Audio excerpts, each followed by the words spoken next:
Right now we're up to video number 49, which was our introduction to Paula Abdul in 1989. David Fincher directed the video, which showcased her dancing talent, among other things, and also featured a cameo from Arsenio Hall.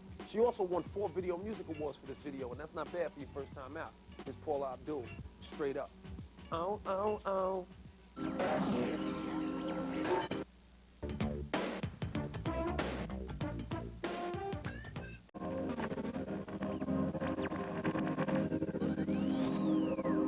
Welcome back. This is the 100 greatest videos ever made.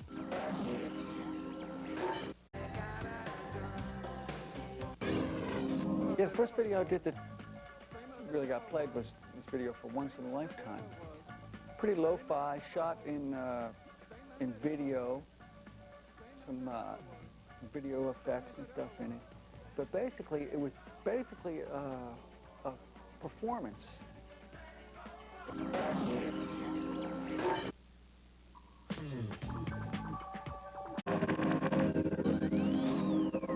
Just shoot the stuff and or whatever else you want to, you know, whatever you're gaining from the actual message of the tune, you know, throw it in there and just make sure it looks cool and, you know, put it in my face.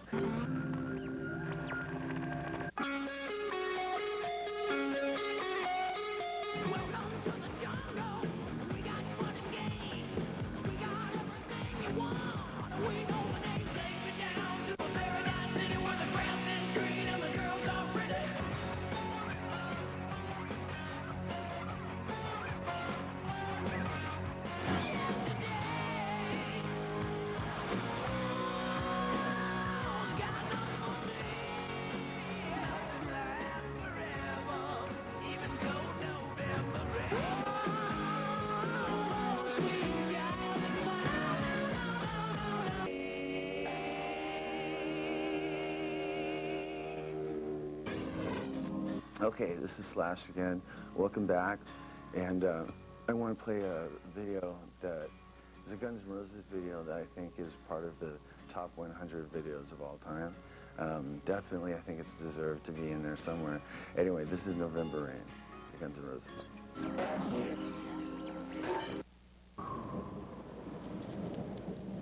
So that was November Rain, and probably one of the heaviest videos that Guns N' Roses ever did. Anyway, stick around, we got more to play. See ya.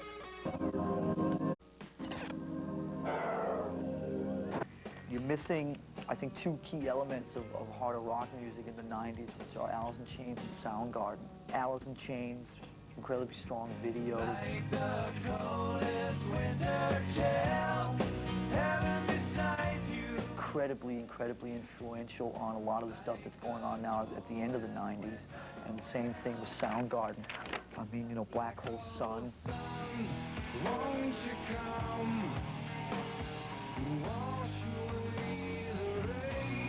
Well, one of the videos it would be like Pat Benatar, Love is a Battlefield. Is that, you know, we are young. Heartache to heartache, we stand. She had like the ribbons in her hand. The kids, they look like, I don't know if they're running away or something. It was crazy. That joint was hot. You know, a video that should be on this list is Aphex Twin's Come to Daddy. And it wasn't on there, was it? Strike the list. The Aphex Twin stuff is just unreal. It's a video I saw years ago that I'm surprised that no one ever mentions it. It was for a band called Martini Ranch, and James Cameron, Mr. Titanic and Terminator director. It's kind of over the top. It's about 10 minutes long, which is probably why it didn't get any airplay, and I don't think the band had a hit, so that didn't help either. But it's a pretty incredible video. You're never alone with a schizophrenic. I think that's the message in this one. Alanis Morissette takes an everyday Sunday drive and turns it into a warm and award-winning video where she gives not 1, but 4 stellar performances in the car. It won 3 Video Music Awards. Obviously, one of those awards was for Best Editing. Let's go ahead and check out Ironic.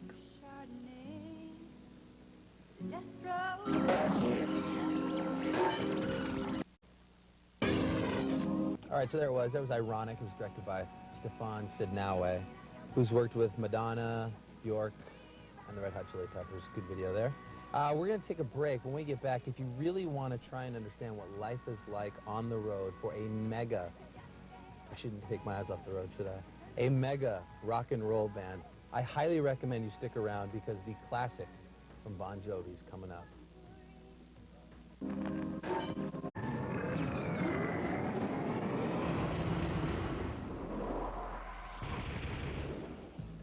Hi, I'm Serena Alchel with an MTV News Brief. Britney Spears will call into next Friday's TRL to officially announce her tour dates with LFO next year. The month-long trek is tentatively slated to kick off on March 8th in Pensacola, Florida, and will hit over 20 cities before winding down on April 9th in Fort Myers, Florida. The tour will stop in such cities as Cincinnati, Detroit, Chicago, New Orleans, Tampa, and for a complete list of tour dates, you can tune in to TRL next Friday, December 17th at 3:30 p.m. when the Teen Queen officially reveals her tour plans. That is the news for now. Stay tuned for more at 10 to the hour, every hour, right here on MTV. We have videos that haunt us. Like, if you ever want to do Chinese water torture, tie us down to a chair and show us anything like Runaway and She Don't Know Me and Only Lonely from the early albums. It took us to our third album to get the concept of what videos should be.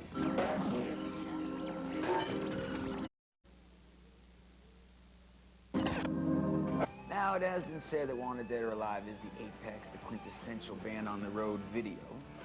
Who are we to disagree? That genre started with Journey's Faithfully, continued with Motley Crue's Home Sweet Home, all the way up to Limp Bizkit's Faith. The video premiered in 1987 and was directed by Wayne Isham, who's best known for his live concert work, although he's directed some of the hugely successful conceptual videos such as Enter Sandman, as we mentioned earlier, I Do by 98 Degrees, and most recently that hugely successful Leaving La Vida Loca by Ricky Martin. Stay with us as we continue to celebrate this thing called music video.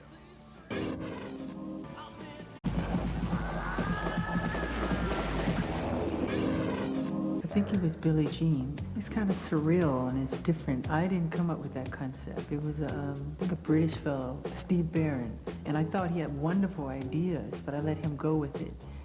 The only part I wrote in the piece was I said, I just want a section. I said, give me a section where I could dance a little, because he said no dancing in the whole piece. So that whole section where you see this long street and this billboard of these two girls, one of them is Billie Jean and I'm dancing. That's the only part I contributed. Go and dance on the floor in the round. Oh, this was a great video, Jump by Van Halen. The album 1984, I remember it came out on New Year's Eve, 1984, and our first album was just about to be released, and I'll never forget this. We were at Tico's house. He was the only one of us that had a house in 1984, and we were at his house and watching MTV, and they played it at midnight, and this video that looked like it cost about $4 to make with this great song that sounded very different for them. And we were like going, yeah, this is great, this is very cool. And then they broke up about 10 minutes later, and then we were all high-fiving because we went, Van Halen out of the way, Journey broke up that year, we got really big.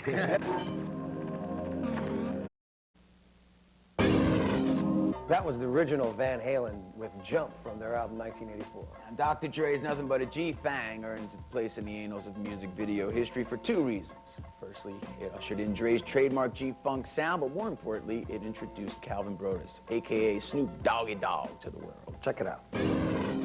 I think that probably one of the most influential hip-hop videos was Dr. Dre and Snoop Dogg's Nothing But a G thing. That's probably one of the most influential videos of this decade, you know? Sweet Dreams was such a landmark for Eurythmics in the sense that video was just coming out and becoming the demon that it is and was and possibly always may be. I can't understand when people say to me, I remember when you were in the field dancing with cows. What exactly did that mean? It's so evident to me and so clear. So maybe that is good surrealism, that sometimes people totally get it and sometimes they just don't get it at all. The whole crew hushed because the cow was arriving. The cow was baffled, it didn't quite know what to do, almost as baffled as we were as to what to do with it. And eventually it kind of sauntered up adjacent to Dave and it went very, very close close to him.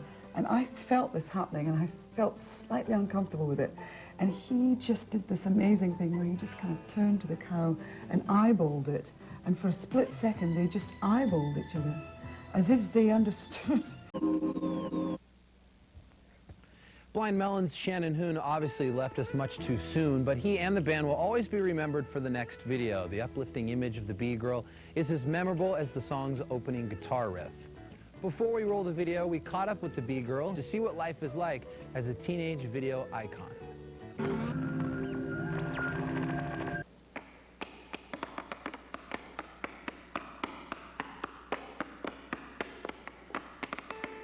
Hi, my name is DeLoach. I'm 10 years old. I'm the girl from the Blind Melon video, No Rain.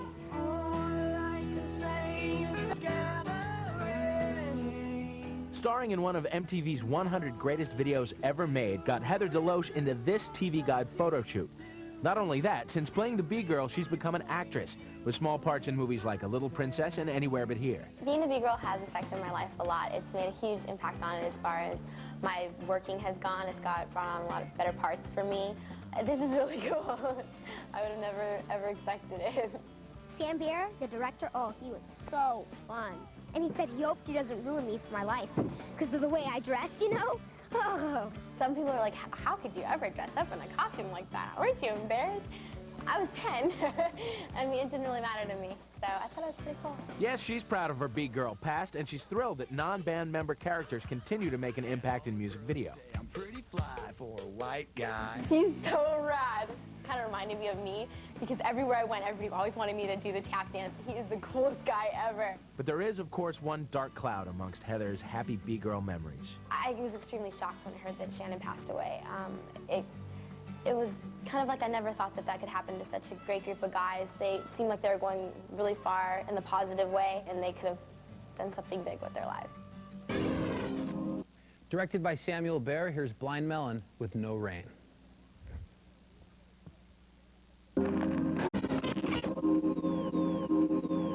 Up next, video number 16, 1/6, the video classic by the Police, Every Breath You Take, done in the style of kind of an old black and white TV show, but a very elegant old black and white TV show.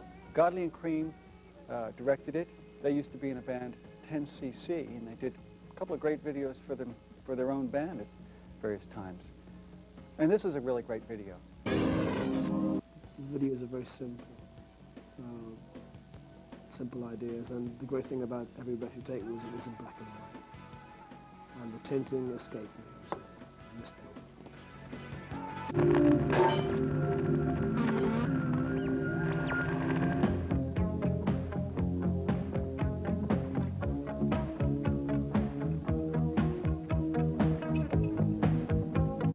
Alright, so this is the segment where we're going to play some videos where some of the bands, including one of the ones that I was in, where everything went a little over the edge, and these are videos that normally don't get played, so this is sort of a special little addition to this thing, and just check it out, it's pretty cool.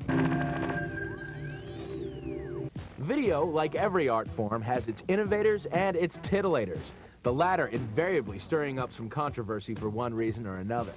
While MTV's standards, much like the times, are ever evolving, there are some basic guidelines.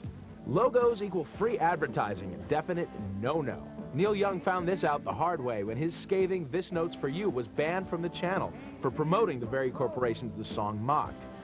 Neil got the last laugh, however, as the video took home Video of the Year honors at the 1989 MTV Video Music Awards. This note's for you. Speaking of corporations, Madonna was dropped by Pepsi that same year because of her Like a Prayer video and commercial. Stigmata, burning crosses, and other religious symbolism were deemed too offensive by Pepsi, who dropped the ad and Madonna. The Material Girl did get to keep her $5 million paycheck. What are you gonna do? And 1 year later, Madonna's Justify My Love was banned from MTV because of nudity and sexual content.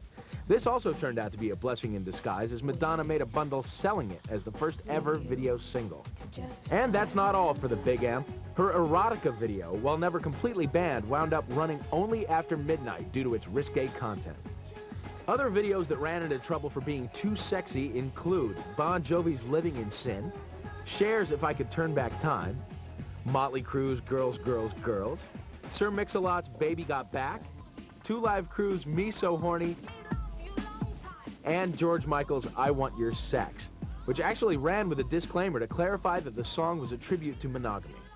In the past, there were arguments for and against casual sex. Then it was a question of morality. These days, it can be a question of life or death. Another video that warranted a disclaimer was Wax's California, due to a previous MTV controversy involving Beavis and Butthead and a tragic fire. Other questionable imagery is the use of crucifixion, as in the case of Soundgarden's Jesus Christ Pose, which was never shown because of its graphic visual content. However, Nirvana's heart-shaped box, which features similar imagery, aired regularly. Most recently, Nas's video for Hate Me Now sparked its own controversy when Sean Puffy Combs assaulted an Interscope Records executive after the video aired. The video featured Puffy nailed to the cross, a blasphemous image that Puffy requested be cut out of the video after it was shot. You are now about to witness the strength of street knowledge. Violence and guns are also taboo, but are a part of certain artists' reality and consequently what they write about. This poses problems when it's video time. Artists like Public Enemy and NWA receive little or no airplay for gun-heavy songs such as By the Time I Get to Arizona and Straight Outta Compton. Even Michael Jackson ran into trouble with his video for Black or White, the surprisingly violent ending of which featured Jackson smashing store and car windows, interspersed with dancing and crotch grabbing. After receiving numerous viewer complaints, Jackson resubmitted the video, minus the controversial ending. And from Madonna's very own record label, Maverick, came Prodigy. And while Smack My Bitch Up doesn't have any guns or crosses, it manages to cross the line on every other level. It's got nudity, drug use, and violence. The video aired no more than 8 times between 2 and 6 a.m. with a disclaimer and was never seen again. It was directed by Jonas Åkerlund, who also brought us the Cardigans' controversial My Favorite Game, and Metallica's Turn the Page, which underwent serious re-editing before it was deemed airable. Another video that went under the editing knife was 9 Inch Nails' Closer. The massive edit so outraged director Mark Romanek that he had his name removed from the clip. Still, it was nominated for a Video Music Award in 1994 for Best Art Direction, but lost out to the previously mentioned heart-shaped box. So, as we move into the next century, societies and MTV standards will continue to evolve. But rest assured, no matter where the line is drawn, somebody's bound to cross it. And it'll probably be Madonna. All right, this is, albeit one more of my acquaintances and friends and musical partners, but this is, I think, one of the things that took him over the top for his solo career. This is Beat It by Michael Jackson. Went in my room and wrote Beat It. I don't know why, but I did. About, you know, 2 gangs coming together. And the song is so self-explanatory that it's so easy to make this short film. And I had seen, I think it was a McDonald's commercial, and I said, God, I like the rhythm and the cut of this commercial. I said, I want this director for this piece. So I reached out to him. It gives a kind of air of danger. We were introduced to a director by the name of Russell Mulcahy, and he's the guy who actually came up with the idea for Hungry Like the Wolf. He was sitting around at Air recording studios in London, and he came in and he threw down these sheets of paper which had drawings like of Raiders of the Lost Ark on them. He said, that is Hungry Like the Wolf.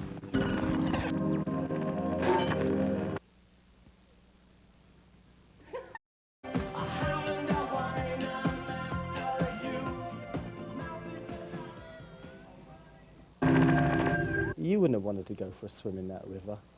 That was Hungry Like the Wolf. But up next, Madonna and Express Yourself. Apparently the 10th greatest video ever made. It's an interpretation of the battle between the sexes, and the roles of the men and women are somewhat reversed. Very clever, and it better be clever because it cost $2 million, which upped the ante for what a video could look like, what it could do, how much could be in it, and but it came out really good. Have a look. Express yourself. With David, you just show up and kind of do what he asks you to do, because certain people know and certain people you can't argue with, but David certainly knows what he's doing.